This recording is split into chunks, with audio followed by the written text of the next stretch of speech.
نجوى عبد العزيز من قناة دفتر أحوال. أهلا وسهلا بكم السادة رواد صفحة دفتر أحوال ومحبي فضيلة الإمام الشيخ محمد متولي الشعراوي.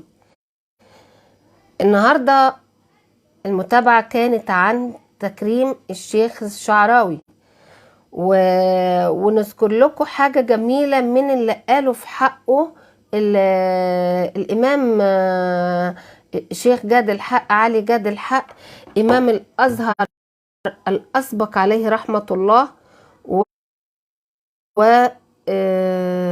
وكان برضو مفتي الديار المصرية سابقا. الشيخ جاد الحق علي جاد الحق عندما سئل عن الشيخ الشعراوي لماذا لم يمنح الدكتوراه، ليه ما ناقشتهوش في الدكتوراه وهو راجل علامة، فكان ردوا عليهم وهو رده كان لا يخشى في الحق لومة لائم. قال لهم ومن يمتلك علمه حتى يمتحنه أو يمنحه الدكتوراه.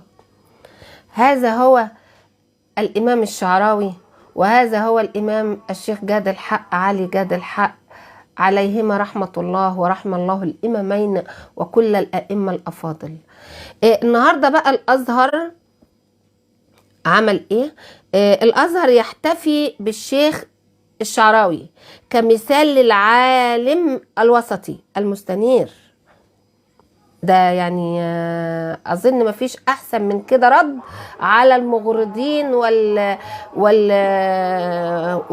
والمعيبين في حقه معاذ الله. يعني الشيخ إمام الدعاة في عصرنا هذا الشيخ محمد متولي الشعراوي احتفى به مشيخة الأزهر، احتفى إمام الدعاة الأزهر يحتفي بالشيخ الشعراوي كمثال للعالم الوسطي المستنير.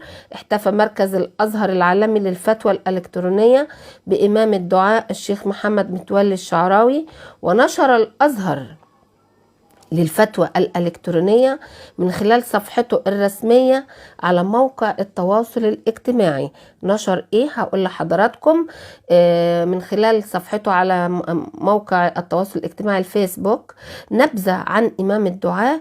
قال فيها: جاء فيها ولد الشيخ محمد متولي الشعراوي في 15 أبريل سنة 1911 بقرية دقادوس مركز متغمر بمحافظة الدقهلية بمصر، وأتم حفظ القرآن الكريم في 11 من عمره، يعني كان عمره 11 سنة ما شاء الله عليه.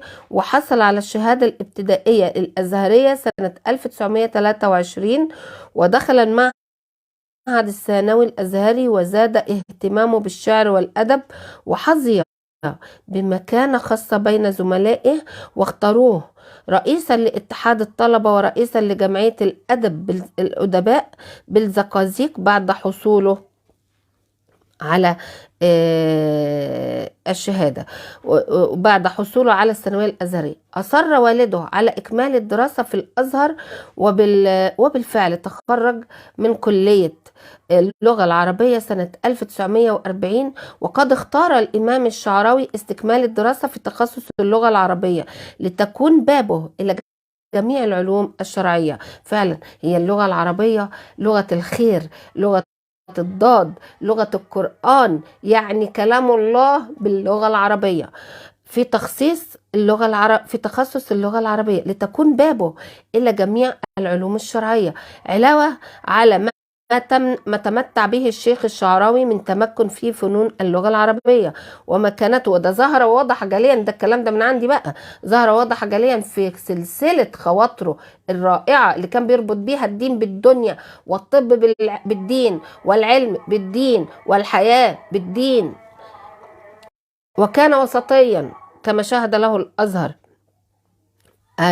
وقد اختار الإمام الشعراوي استكمال الدراسة في تخصص اللغة العربية لتكون بابه إلى جميع العلوم الشرعية، علاوة على ما تمتع به الشيخ الشعراوي من تمكنه في فنون اللغة العربية وملكاتها كالنحو والصرف والبديع ونظم الشعر والخطابة وطلاقة اللسان ووضوح البيان. وبالفعل كانت اللغة العربية وملكاتها سبيله في تفسير القرآن الكريم وتدبر آياته،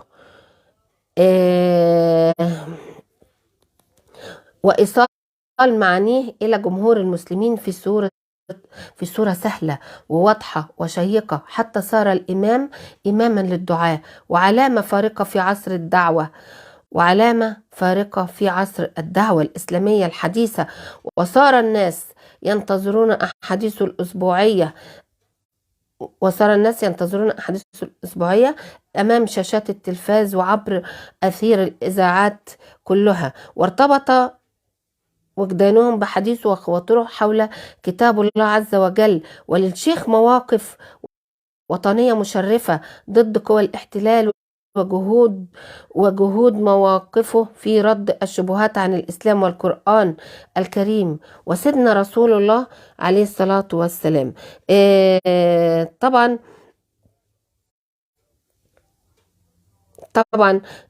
كل الكلام دوت عن الشيخ شعراوي. كمان قدم ردود عقلانية ومنطقية عليها من خلال لقاءات إعلامية وميدانية مع شرائح المجتمع المختلفة سيما الشباب منهم. وفي كل مكان مر عليه الشيخ شعراوي أو منصب كان له فيه عظيم النفع والأثر في مصر وخارجها. ومن أشهر مواقفه إرساله برقية إلى الملك سعود عبد العزيز آل سعود أثناء إقامته بالمملكة العربية السعودية، يعترض فيها على نقل مقام سيدنا إبراهيم عليه السلام لتوسعة المطاف حول الكعبة الشريفة، مؤيدا رأيه بالأدلة على عدم جواز. شوفوا وصل لدرجة ايه، على عدم جواز نقله. وقد استجاب الملك سعود رحمة الله عليه لخطاب الشيخ الشعراوي وأقر رأيه ومنع نقل المقام من مكانه، واستشاروا فيه بعض شؤون توسعة الحرم المكي الشريف وأخذ بمشورته.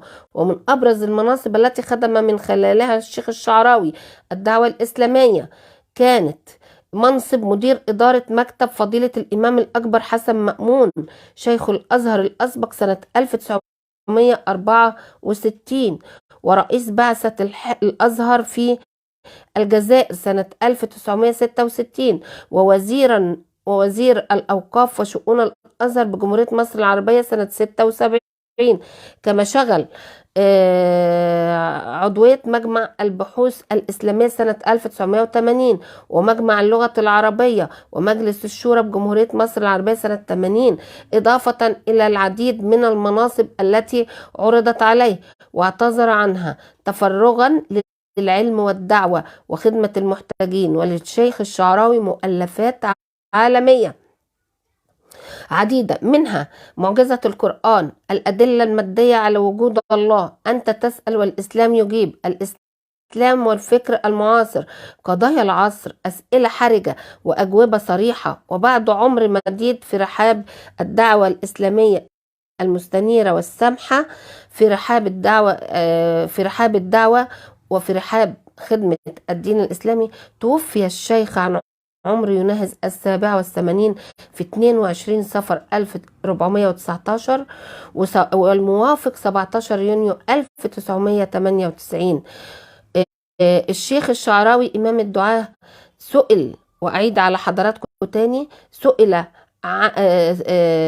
كان قد سئل الشيخ جاد الحق علي جاد الحق، والذي كان يشغل منصب شيخ الأزهر، شيخ مشيخة الأزهر، وسبق هذا المنصب كان مفتي الديار المصرية، والذي عرف عنه الشيخ جاد الحق عرف عنه إن هو لا يخشى في الحق لومة لائم، حتى لو آراءه دي يعني زعلت الناس منه، لكن هو طالما على حق هو كان واضح وصريح. قال في حق الشيخ الشعراوي ايه عندما سئل في بعض المؤتمرات وبعض البرامج، قالوا له انتوا ليه مش بتمنحوا الشيخ الشعراوي او تخلوه يناقش الرسالة عشان يبقى الدكتور؟ قال لهم ايه، ولماذا لم يحصل الشيخ الشعراوي على الدكتوراه؟ فقال لهم ايه، رد قاطع وواقعي: ومن يمتلك علمه حتى يمتحنه ويمنحه الدكتوراه. اذا مفيش حد في الوقت المعاصر يمتلك علمه. ومن العجيب والغريب انه حين توفي الشيخ جد الحق شيخ الازهر وجدوه قد كتب وصيته بانه قد كتب وصيته بأن الذي يصلي عليه هو الشيخ الشعراوي. وقد حرص الشيخ الشعراوي بالفعل رغم مرضه في الوقت ده على تنفيذ الوصية، وتحامل على نفسه وشارك أسرته ليلة العزاء. نسألكم الدعاء للشيخين العظيمين، ونسأل الله سبحانه وتعالى أن يحشرنا مع نبينا محمد صلى الله عليه وسلم وأصحابه وعباد الله الصالحين. هذا أبلغ رد على من يفتري على علماء الله وأولياء الله. أنا بشكركم، وإلى اللقاء في متابعات أخرى. كان معاكم نجوى عبد العزيز الصحفية من صفحات من دفتر أحوال. شكرا وإلى اللقاء.